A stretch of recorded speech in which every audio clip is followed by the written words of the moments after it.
Bonjour Marine Tondelier. Bonjour. Bonjour Paul. Bonjour à tous. On va parler, merci d'être avec nous sur France Info. On va parler de l'affaire Liana. Vous allez nous dire quelle réponse peut apporter le politique. Mais d'abord, Patrick Bruel. Il doit être présenté à un juge ce matin à l'issue d'une garde à vue de 48 heures. Et on apprend à l'instant que le parquet requiert sa mise en examen pour viol et son incarcération. Votre réaction, Marine Tondelier, ce matin ? On s'y attendait parce que la garde à vue avait été prolongée de 24 heures, donc ça laissait entendre qu'il y aurait une mise en examen à la fin. Le fait que le parquet requiert en plus une détention provisoire, c'est quelque chose de fort, mais c'est tellement tardif. Il a fallu 30 femmes qui parlent pour qu'il soit entendu par la police. Les premières femmes, elles ont parlé à ma connaissance, mais il y en a peut-être eu avant.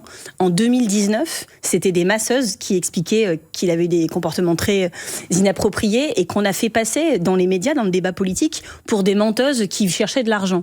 C'est comme ça qu'a été reçue la parole des femmes, et moi je salue le courage de celles qui, malgré cela, ont continué à parler les unes après les autres, les unes d'ailleurs entraînant la parole des autres, dont Flavie Flamand, qui a fait l'objet de propos abjects de l'avocat de Patrick Bruel. Et je sais à quel point on a toute la sensation de cette impunité, à quel point c'est dur de parler parce qu'on dit regardez tous ces cas, toutes ces femmes qui sont traînées dans la boue après avoir parlé. Mais c'est décourageant. C'est la société qui est pas prête ou c'est la justice qui a tardé ? Juste dire que c'est en train de changer et que ça ne va pas s'arrêter. Donc soutien à toutes celles et ceux qui ont parlé, qui parlent et qui parleront. Nous, on sera toujours là à vos côtés. Vous savez, la semaine dernière, j'ai eu une interview sur une autre chaîne que la vôtre, où j'étais une sale conne, pour reprendre les mots de Brigitte Macron, parce que je ne voulais pas condamner la maire de Nantes, Johanna Rolland, qui disait qu'elle était défavorable à l'organisation du concert de Patrick Bruel dans sa ville. C'était il y a 5 jours. Et toutes ces femmes avaient parlé. Moi, je les avais écoutées. Je n'avais aucune raison de ne pas les croire. Évidemment qu'on les croit. Pourquoi elles iraient inventer ça à 30 qui ne se connaissent pas ? Et donc, notre société, oui, a un problème avec l'écoute de la parole des victimes. Et aujourd'hui, quand on est une femme, ou quand on est un enfant, puisqu'on en parlera juste après, on ne se sent pas considéré. On a un président de la République qui a quand même expliqué que Gérard Depardieu, par exemple, c'était un monstre sacré. Donc il a fait des choses pas bien, mais vous comprenez, comme ces films marchent bien, il doit être considéré différemment. Bon, Patrick Bruel, il avait vendu beaucoup d'albums. Et ainsi de suite, jusqu'à Brigitte Macron qui qualifie les femmes qui soutiennent d'autres femmes de sales connes. C'est ça qu'on a au plus haut niveau de l'État. C'est cette image-là qu'on nous renvoie tout le temps. Cette société n'est pas bienveillante envers les femmes et les enfants. Ça change pas, ça doit changer. Ça s'améliore pas, ça ? Tellement lentement, ça doit changer. Et on se battra pour que ça change vraiment. Et la justice est trop lente aussi, c'est ce que vous dites ce Évidemment. matin. Évidemment. Parce que c'est pas que la société. Mais on le voit toutes les semaines, tous les jours. Et le syndicat national de la magistrature avec lequel je m'entretenais encore hier, le cri, c'est leur quotidien. Marine Tondelier, on va parler de l'affaire Liana. Vous allez nous dire quelle réponse peut apporter le politique, sachant que les dysfonctionnements dans cette affaire sont flagrants, que le suspect, Jérôme Barella, avait fait l'objet de plusieurs procédures avant la disparition de la fillette, sans être des débuts de procédure, on va dire. Des débuts de procédure, certaines classées sans suite, mais pas toutes. Alors à qui la faute ? Pour les parents de Liana, maître François Roujoux de Boubé, c'est une question de moyens, on l'écoute. Nous ne voulons pas de loi ou de réforme, juste des moyens et l'efficacité de ces moyens. Si la justice avait eu plus de moyens, ce drame aurait pu être évité. Cet argument des moyens, Emmanuel Macron, lui, ne veut pas l'entendre. Qui se trompe, Marine Tondelier ? Alors là, c'est manifeste. D'ailleurs, c'est pas bien de mentir, c'est ce qu'on dit toujours aux enfants. Faut pas mentir. Qui ment ? Et c'est ce qu'ils font. Monsieur Macron affirme avec beaucoup de certitude qu'il ne manque pas de moyens dans la justice française, alors que le budget de la justice vient encore d'être gelé, il y a quelques jours, pour un budget qui a déjà été bien trop faible, et que les chiffres parlent d'eux-mêmes. Nous avons en France, par rapport aux 44 pays du continent européen, 4 fois moins de magistrats, de procureurs que dans les autres pays. On est 43e sur 44. 43e sur 44. Et en même temps, le budget de la justice n'a jamais autant augmenté que sous Emmanuel Macron. Et l'argent va dans les prisons. Oui, mais je ne dis pas qu'il ne faut pas que l'argent aille dans les prisons, parce que l'état des prisons est aussi... Il faut aussi de l'argent dans les prisons. Est-ce que vous reconnaissez, juste Marine Tondelier, tout de même, que ce budget de la justice, qui est passé de 7 milliards d'euros à 10,7 milliards, a augmenté nettement sous Emmanuel Macron, que c'est le président qui a augmenté ce budget ? Je ne suis pas dans la post-vérité. Quand ça augmente, ça augmente. Mais je vous dis, cette augmentation a principalement été affectée aux prisons. Et encore une fois, vu l'état des prisons dans ce pays et de leur surpopulation et les conditions indignes de vie ou de survie en prison, c'était légitime. Mais sur les magistrats, rien n'a été fait. Combien de magistrats ont été supprimés par la droite, par M. Sarkozy, quand il a supprimé 12 000 postes de policiers? Il a supprimé des tribunaux aussi. 1500 magistrats créés, Marine Tondelier, il a supprimé des tribunaux aussi. Il a supprimé des tribunaux aussi, Nicolas Sarkozy, à l'époque, il ne faut pas l'oublier. Mais depuis quand les le lois garde sont des été Sceaux, créées. quand le garde des Sceaux, aujourd'hui, la moyenne pour un viol, c'est que votre procès, la première instance aura lieu 6 ans après les faits, en moyenne. quand le garde des Sceaux reprend l'argumentaire du président de la République en disant que ce n'est pas une question de moyens, mais lui, il parle d'un problème de priorisation. Qu'est-ce qui a le plus pesé pour vous dans ce drame de l'IANA? Est-ce que ce sont les choix humains, les défaillances humaines ou le manque de moyens? Écoutez, il y a une enquête qui est en cours, indépendante, dont les conclusions seront rendues rapidement et rendues publiques. Je l'ai entendu du Premier ministre et je les lirai attentivement. Mais ce qui est sûr, c'est que, vous savez, moi, je m'entretiens avec les magistrats, les priorités politiques, ils les ont en tête et ils les sentent. Ça ne s'invente pas une priorité politique. Si les personnes concernées... Ils disent qu'il y a trop de priorités aussi, les magistrats. Bah oui, la lettre, c'est une circulaire de janvier 2025, signée de M. Darmanin, qui dit « Voilà mes priorités ». Elle fait 5 pages. C'est logique quand je suis, d'ailleurs, il y a beaucoup de priorités. Elle fait 5 pages. Il y a des sujets, le narcotrafic, par exemple, et vous ne m'entendrez jamais dire qu'on en fait trop sur le narcotrafic, c'est quasiment 2 pages. Et les violences faites aux enfants, c'est une ligne noyée dans un paragraphe sur les atteintes à la personne. Ça ne s'appelle pas une priorité, ça s'appelle « Regardez, je l'ai écrit ».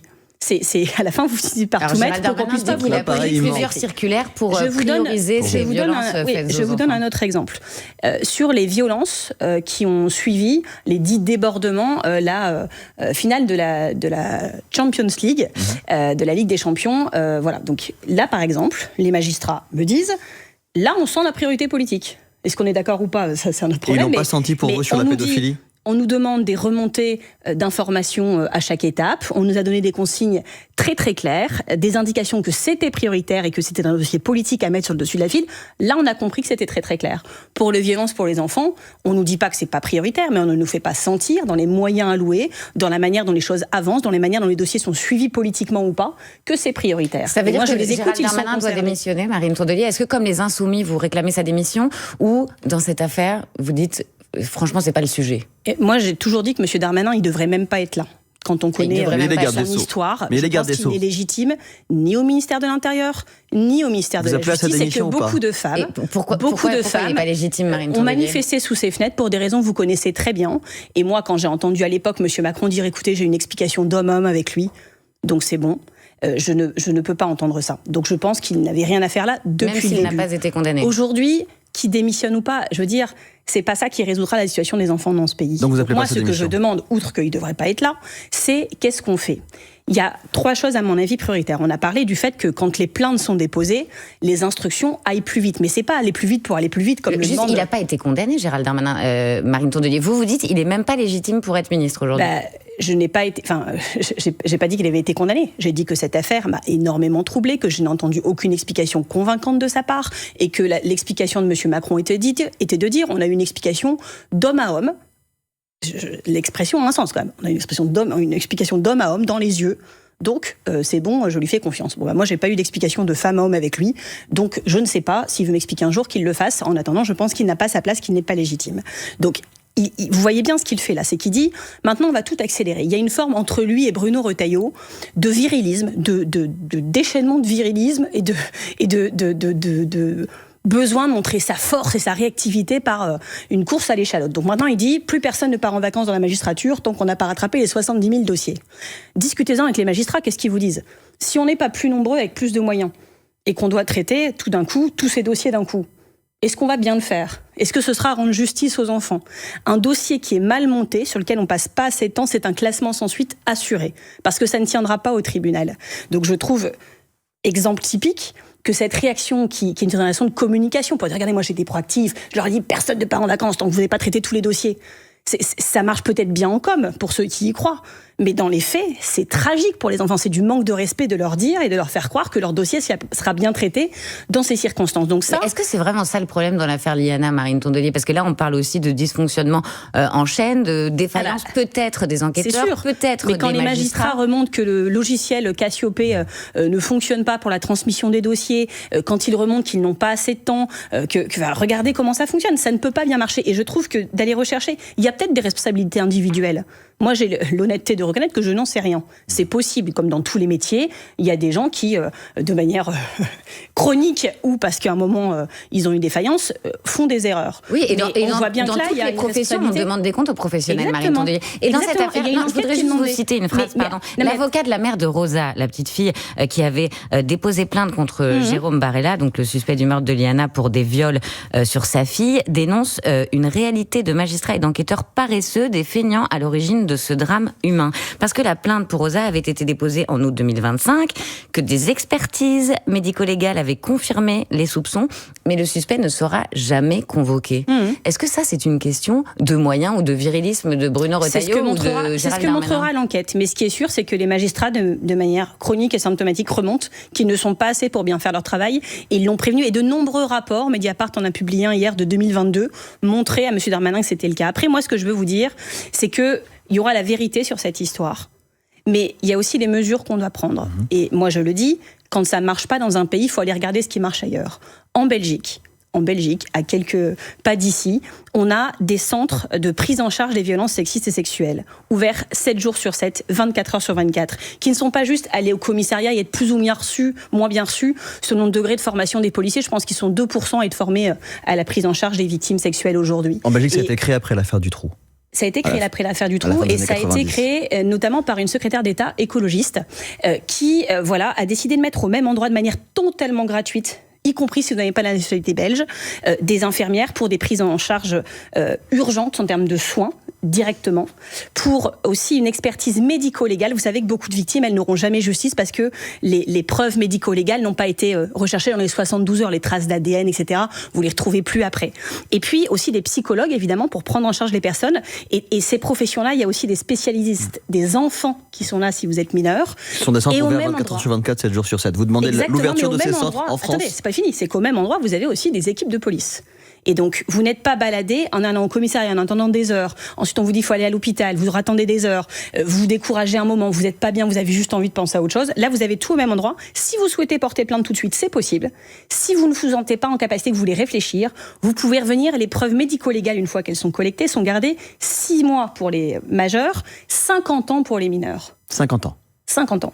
Et donc, quel signal ça envoie ? Que, si vous êtes victime, on sera là pour vous. En France, je pense qu'aucune victime se dit ils vont être là pour moi. Chacun a bien conscience, quand il a le courage d'aller au commissariat, à quel point ça va être un chemin de croix tout du long, pour 6 ans jusqu'à la première instance au tribunal.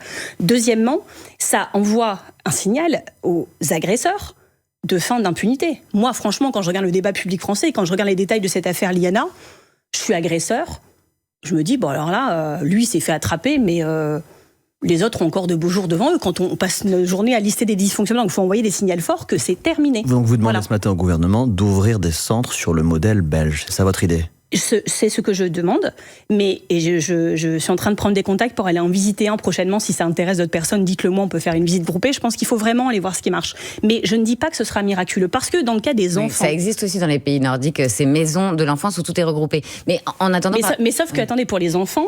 Vous voyez bien que des enfants qui rentrent en disant j'ai vécu ça, d'ailleurs dans l'affaire Liana, on n'a pas tous les détails, mais on voit bien qu'elle a plus voulu aller chez la fille de son assassin parce qu'elle a dit, de son assassin présumé, parce qu'elle a dit il y a une soirée pyjama qui s'est mal passée. On n'a pas les détails, mais vous voyez, un enfant, un mineur, les gestes qui sont faits sur lui, il peut être mal à l'aise, il peut sentir que c'était pas ok, mais savoir mettre des mots, savoir à qui en parler, savoir quoi en faire, c'est pas immédiat. Je connais très peu d'enfants de 3-4 ans qui sortent du périscolaire en disant je peux aller au centre de médecine légale. Enfin, ça n'existe quasiment pas. Donc il faut aussi qu'on arrête de fermer les yeux sur ce sujet-là et que dans toutes les familles de France, que dans toutes les écoles de France, ce soit un sujet non tabou, que tout le monde ait eu la formation dans les parents et dans les enfants.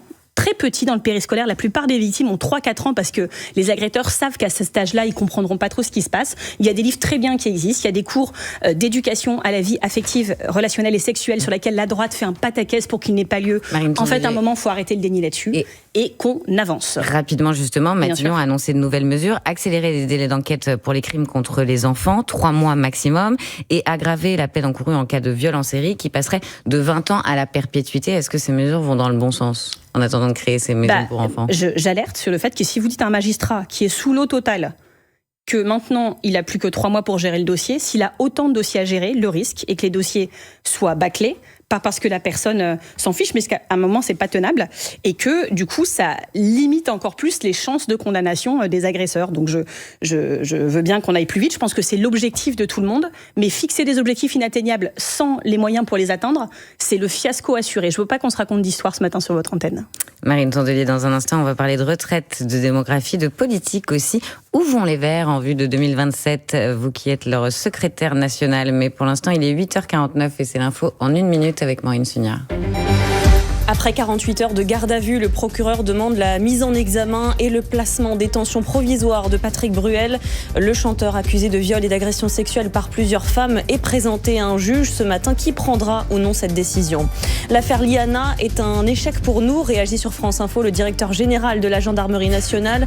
Le principal suspect du meurtre de Liana était déjà cité dans plusieurs dossiers, mais il n'avait jamais été inquiété. Hier, le Premier ministre a proposé de renforcer les peines pour les violeurs en série sur mineurs pour qu'ils puissent être condamnés à la prison à perpétuité. Les États-Unis parlent de frappe de légitime défense. Les États-Unis qui ont attaqué l'Iran pendant la nuit. Un peu plus tôt, les Iraniens avaient visé et détruit un hélicoptère américain. Ils ont aussi visé une base américaine en Jordanie et à Bahreïn. Journée de galère pour ceux qui prennent le train. Grève à la SNCF à l'appel de l'intersyndicale qui demande notamment un moratoire sur la concurrence, un intercité sur 2 et 2 TGV sur 3 circulent. Le trafic des TER et des RER est aussi très perturbé. France Info. Le 8-30 France Info. Agathe Landray, Paul Larouturou.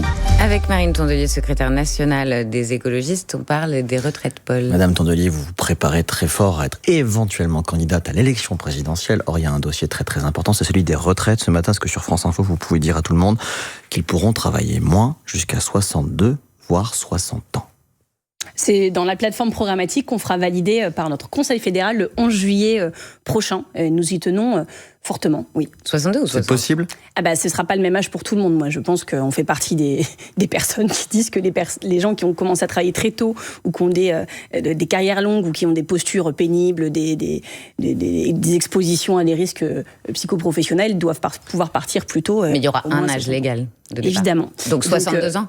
Moi, aujourd'hui, c'est 62 ans. On est pour l'abrogation de la réforme Borne, donc c'est 62 ans, oui. Mais quand Nicolas Dufour, le patron de BPI France, qui était sur France Info il y a quelques jours, dit que la France finance aujourd'hui une grande partie de ses retraites à crédit et que ce sont les générations suivantes qui paient la facture. Qui va payer avec vous pour 62 ou 60 ans. Pour ceux qui nous écoutent à la radio, vous dites moi, c'est ça ? Non, mais écoutez, plusieurs choses. Déjà, sur les retraites, ce débat, on l'a eu, on l'a re-eu, et ce sera un débat fondamental de l'élection présidentielle. La position des Français, vous la connaissez. Je pense que personne en France se dit qu'on va jeter l'argent par les fenêtres, que tout va bien et que tout ira bien. Mais quand je lis les rapports du corps, du Conseil d'orientation des retraites, je vois aussi, là, ils sont en train... On parle de 67 ans en 2000. Il y a eu des fuites, hier. Alors, 67,6 ans en 2070. Il y a eu des fuites là-dessus hier. Moi, déjà, en 2070, j'aurai 84 ans. Si tout va bien, je me le souhaite.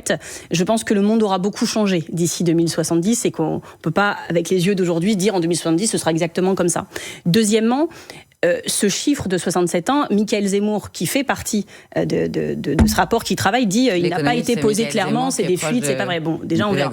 Ensuite, ce qui a fuité, c'est dans leur calcul pour 2070, comment ils font. Ils disent déjà que sur l'immigration, en fait, il y en a plus que prévu. Et moi, je pense que la vérité, c'est qu'ils avaient sous-évalué dans les rapports d'avant. On voit bien que l'immigration de travail, elle est indispensable, n'en déplaise à certains, et qu'y compris le MEDEF dit qu'il faudra 3,6 millions de travailleurs étrangers en 2050. Ce sont les immigrés qui vont payer nos retraites ? Qui cotisent. C'est le cas aujourd'hui, excusez-moi, ils cotisent beaucoup plus qu'ils ne reçoivent. Ce sont des contributeurs nets à notre système de protection sociale. Ensuite, ce rapport montre que sur les prévisions de croissance, spoiler alerte, on n'y est pas. Donc là, ils disent, c'est une des raisons pour lesquelles on n'y est pas, c'est le Moyen-Orient, tous ces conflits qui plombent la croissance. Mais Marine Tondelier, c'est un peu technique là, mais juste... mais moi, il y a une réalité démographique, il y a l'INSEE qui dit qu'il y a de moins en moins d'habitants, de plus en plus de personnes âgées, et il y a des partis, mais vous êtes un des rares partis à proposer un recul de l'âge légal. Même le Rassemblement national est en train de revoir sa position sur les retraites. Ils n'étaient pas du côté du peuple. Est-ce que vous dites la vérité aux Français, Marine Tondelier ? Alors moi, je leur dis la vérité déjà sur les prévisions de croissance. Un truc qui est complètement occulté par le Conseil d'orientation des retraites, c'est l'impact du changement climatique sur la croissance. Il s'appelle Adrien Bilal, qui est le prix du meilleur jeune économiste. Il l'a gagné en mars, qui alerte sur le fait que d'ici 2100, le PIB sera impacté de 50%. 50% d'impact du changement climatique sur le PIB. Mais vous répondez pas à ma question sur la démographie. Je vous dis que qu'il y a moins d'actifs. Non, mais parce que je finissais de répondre à la question sur la croissance, comment on l'évalue. Donc moi, je vous dis, on vous l'a toujours dit, on vous dit la vérité là-dessus. Non, la croissance ne sera pas pareille dans les années qui viennent que ce qu'on aurait imaginé. Sur la démographie, alors ça, c'est un débat très intéressant. La démocratie, déjà, c'est pas vraiment un débat. La démocratie, c'est important, et la démographie, c'est pas un débat, c'est un état de fait. C'est comme ça. Donc, j'entends beaucoup de gens, souvent des hommes âgés, s'exciter sur les plateaux en disant que les femmes, si elles s'y mettent pas, en gros, on aura un gros problème pour notre système de protection sociale, ce qui est hyper culpabilisateur. Ce que je peux vous dire pour travailler beaucoup la question, et Anne-Cécile Maillefer de la Fondation des femmes a sorti un super livre qui s'appelle La panique démographique et qui montre qu'en fait, si vous voulez qu'il y ait plus d'enfants, ça sert à rien de culpabiliser les femmes, de faire des lois comme certains pays ont tenté encore là dans les années 2020 sur l'avortement, sur l'accès à la contraception. Ça s'est fait en France dans les années 20. C'est des lois qui sont liberticides, qui sont terribles et qui ne produisent aucun effet. Les pays qui y arrivent, c'est les pays qui font confiance aux femmes. C'est les pays qui font des politiques d'égalité. C'est des politiques où on se dit au moment où on décide ou pas de faire un enfant, où on a confiance dans l'avenir parce qu'on sait qu'on aura des moyens pour le garder, avec des gens en sécurité, ce qui n'est pas du tout le cas en ce moment en France, qu'on aura un logement digne, qu'on pourra lui donner à manger de manière digne et qu'on a un peu confiance dans l'avenir. Aujourd'hui, on arrive à vous poser une question parce qu'on voulait aussi vous parler de politique. Sur la démographie. On parle politique. La démographie des Verts va très bien. Jean-Luc Mélenchon, qui dit que la primaire est finie. Il y aura donc forcément... Oui, ça lui fait un point commun avec Raphaël Glucksmann, voilà. Mais pas avec vous. Voilà. Donc il y aura plusieurs candidats à gauche. Mais moi, ça fait des mois que je dis... Ils ont brisé votre rêve. Non, mais ça fait des mois que je parle des tontons flingueurs de la gauche, avec Jean-Luc Mélenchon d'un côté, de l'autre Hollande et Glucksmann, qui aiment à raconter les gauches irréconciliables, mais qui sont très très d'accord sur une chose. Il faut pas d'union de la gauche et des écologistes. Limite, ils pourraient rajouter, il faut pas qu'on gagne. Voilà, faut surtout pas qu'on soit ensemble, faut pas qu'on gagne, faut qu'on laisse dérouler les autres. Eh bien, nous, excusez-moi, nous ne sommes pas d'accord. Mais quand François Hollande dit qu'à gauche, il y aura finalement un candidat socialiste face à Mélenchon et que toutes les autres candidatures n'ont aucune perspective de second tour. Je pense qu'il y pense aussi un petit peu. Mais à quoi servez-vous dans ce match-là ? Écoutez, nous, on porte la voix des 87% d'électeurs de gauche et écologistes qui souhaitent une candidature commune. Ça marche pas, on le voit. Je constate que c'est difficile, mais est-ce que c'est parce que c'est difficile qu'il faut arrêter tous les sujets dont on parle depuis tout à l'heure montrent que c'est précisément quand c'est difficile qu'il faut s'y atteler, même quand c'est pas confortable, et continuer à porter cette parole qui est attendue par nos électeurs. Donc moi je le dis, nous défendons depuis plus d'un an une primaire de la gauche. Juste pardon, parce qu'il nous reste quelques questions. Oui, nous voulons gagner. Oui, nous voulons une primaire de la gauche et des écologistes. Oui, nous nous battrons pour l'obtenir. Pourquoi vous soutenez pas directement Raphaël Glucksmann dans ce cas, parce que c'est lui qui se détache aujourd'hui. J'ai même pas encore compris qu'il était candidat. Il était à notre micro il y a quelques jours. Il est candidat. Ah bon ? Oui. Moi j'ai attendu qu'il attende. Il le sera officiellement dans 3 mois. Vous regardez les sondages. C'est compliqué. Moi je suis candidate. Je suis candidate écologiste. Si vous voulez gagner. Et je pense qu'il faut arrêter d'expliquer aux gens que parce qu'on est le plus fort, on va gagner tout seul et que les autres ont qu'à se rallier à son panache. Si ça devait être fait, ça aurait déjà été fait. Et c'est pareil pour Jean-Luc Mélenchon. Ils doivent convaincre. Vous êtes entre 3 et 5% dans les sondages, contre lui est entre 11 et 14%. Oui, on parle de personnes qui ont déjà été candidats à des élections nationales, qui ont eu leur nom sur des bulletins de vote dans tout le pays, leurs affiches à la sortie de toutes les écoles de ce pays, qui ont plus de notoriété et pour qui beaucoup de gens ont déjà voté. Mais comment vous expliquez que vous êtes aussi bas ? Pourquoi d'après vous, vous êtes aussi bas, vous, dans les sondages ? Je pense que l'écologie est un sujet compliqué à porter en ce moment. On en parle très peu dans les médias et on sait, les experts montrent que le degré de présence de sujets dans le débat public... Mais vous n'avez jamais fait plus de 5%, Marine Tondelier, à la présidentielle. Mais la présidentielle n'est pas une élection facile pour les écologistes, vous avez raison. Joly, mais tout ce que je peux vous dire, moi, Madame Lambré, et j'aimerais entendre tout le monde le dire à gauche, c'est que nous ferons tout pour empêcher la victoire du Rassemblement national. Et moi, je vous dis que mon bulletin de vote ne sera jamais celui qui fait gagner l'extrême droite. Ce serait contraire à toutes mes valeurs et à toute mon histoire politique. Donc nous sommes clairs. S'il n'y a pas de primaire, parce que les socialistes, on a compris qu'ils n'avaient pas l'air très sûrs d'eux. Donc pour l'instant, sur la primaire qu'on porte depuis le début, les socialistes n'ont pas encore dit non, là où la France Insoumise a déjà dit non. Nous attendons leur réponse, j'ai compris qu'elle devrait intervenir autour du 9 juillet. Nous ferons voter nos adhérents juste avant, la première semaine du juillet, sur le fait que nous continuons à demander cette primaire, et si elle ne se fait pas, ce sera la responsabilité intégrale du Parti socialiste. Et si elle n'a pas lieu, alors nous préparerons l'autonomie, mais sans jamais renoncer à l'union. Moi je le dis, le temps que tout le monde revienne à la raison, nous continuerons à prôner l'union, et je suis sûre qu'elle finira par se faire parce que nous n'aurons pas le choix, que les électeurs nous en voudront à vie, et ils auront raison, et nous on sera toujours du côté des solutions. Tout seul, vous faites moins de 5%, et vous continuez à prôner l'union. Selon les sondages à un an de l'élection. La question... Non mais je parlais des dernières présidentielles. La question que l'on se pose... Alors on a déjà fait l'union avec les socialistes. Vous avancez, Marine. Laissez-nous vous poser la question. Non mais si je peux vous ne pouvez pas balancer les choses comme ça. On a fait l'union avec les socialistes en 2017. J'ai dit on a fait l'union. Oui, mais combien on a fait avec les socialistes en 2017 ? 6%. Voilà. Avec donc Benoît c'est Hamon. pour vous montrer que l'union derrière un candidat qui ne fonctionne pas, ça marche pas non plus. Voilà. Donc j'aimerais bien que les électeurs puissent choisir. Tentons autre chose qu'on n'a jamais fait. La question, c'est vers LFI ou vers le PS? Sandrine Rousseau dit allons vers LFI. Ça m'étonne pas.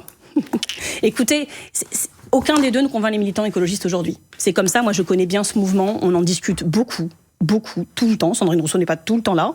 Les doutes s'expriment sur le contexte. Les gens sont terrifiés parce qu'en fait, beaucoup seront concernés par la victoire du Rassemblement national dans leur chair. Merci. Et donc, aujourd'hui, aucun des deux ne convainc. Donc, nous faisons une candidature autonome écologiste et nous porterons nos valeurs à cette élection présidentielle. En continuant de chercher l'union. Merci à demain. Informés.